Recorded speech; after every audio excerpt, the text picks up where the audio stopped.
પોલીસે BSNL mobile ટાવરમાંથી ₹13.80 લાખની 14 બેટરીઓ ચોરી કરનાર આરોપીને ઝડપી પાડ્યો।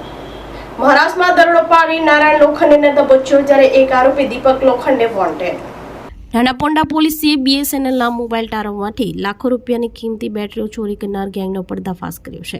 પોલીસે પડોશી રાજ્ય મહારાષ્ટ્રમાંથી એક આરોપીને દબોચી લીધો છે અને તેની પાસેથી ₹13.80 લાખની કુલ 14 બેટરીઓ રિકવર કરી છે। ધરમપુર એએસપી સંદીપ ટી દ્વારા પત્રકાર પરિષદ યોજીને વિગતો આપી હતી। ગત 17 જૂન 2026ના રોજ નાનાપોંડા પોલીસ મથકે ચોરીનો ગુનો નોંધાયો હતો। ફરિયાદી હાર્દિક બાત્રીએ નોંધાવેલી ફરિયાદ અનુસાર 13 જૂનની રાત્રે પાનસ ગામના ઉપલા ફળિયામાં આવેલા બીએસએનએલ ટાવરના કમ્પાઉન્ડની જાળી કાપી કબાટનું તાળું તોડી ₹6.44 લાખની કિંમતની 7 નંગ બેટરીઓ ચોરી થઈ હતી। ટેકનિકલ સર્વેલન્સ અને ગુપ્ત બાતમીદારોની મદદથી નાનાપોંડા પોલીસની ટીમે છેક મહારાષ્ટ્રના અહલ્યાનગર એટલે કે અહમદનગર સુધી પહોંચી હતી। પોલીસે દરોડો પાડી નારાયણ મહાદુ લોખંડેની ધરપકડ કરી છે। તેની પાસેથી ચોરીની 14 બેટરીઓ મળી આવી છે, જેની બજાર કિંમત ₹13.80 લાખ આંકવામાં આવી રહી છે। જોકે આ ગુનામાં સામેલ અન્ય એક આરોપી દીપક નારાયણ લોખંડે હાલ પોલીસ પકડથી દૂર છે, જેને ઝડપી પાડવા માટે ચક્ર गतिमान कराया है। कपड़ा का 4 और नानापंडा का 4, नानापंडा का 2, टोटल बैटरीज 43 चोरी हुआ है, जिसमें 15 नानापंडा का एंड 28 कपड़ा का।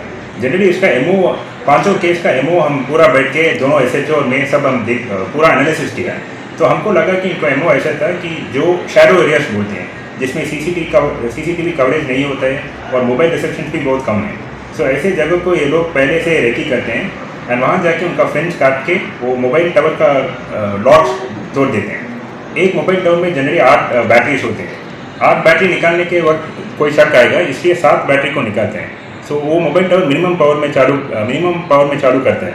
सो 7 बैटरी ऐसे 6 जगह में इन्होंने टारगेट किया। अभी तक एक बैटरी का वैल्यू ऑलमोस्ट 1 लाख तक होगा, 80 to 95,000 तक होगा। अभी बेस्ड ऑन प्रिलिमिनरी इन्वेस्टिगेशन हमको पता कि महाराष्ट्र में ये लोग स्टोर करते थे, बट वहाँ से किसको भेजता है, क्या इंटेंशन था और क्या कौन कौन नेटवर्क में इन्वॉल्व है, अभी बाकी इन्वेस्टिगेशन में भी पता चलेगा। या मेन अक्यूज बाहर है, वो वहाँ से एस्केप अब्सकॉन्डिंग में है, बट उसका फादर A2 जिसको हम लेबल किया, वो अभी हमारा कस्टडी में है एंड जब इन्फॉर्मेशन आएगा हम आपको अपडेट करेंगे। या मेन अक्यूज A1 दीपक लोखंडे अभी अब्सकॉन्डिंग फरार है एंड इनका ऐसे इंटेंशन था कि टोटल 50 टावर्स है नानापोंडा कपड़ा में, ये पूरा टारगेट करके एक बड़ा स्केल गवर्नमेंट का नुकसान करने वाला कोशिश में थे, बट अभी वो एफर्ट्स रुक गया इस डिटेक्शन की वजह से।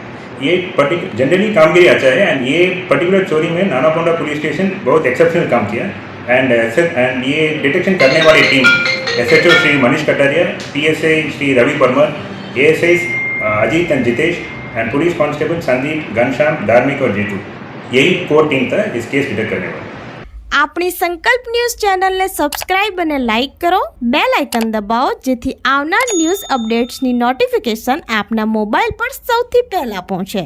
Like, subscribe and share the video.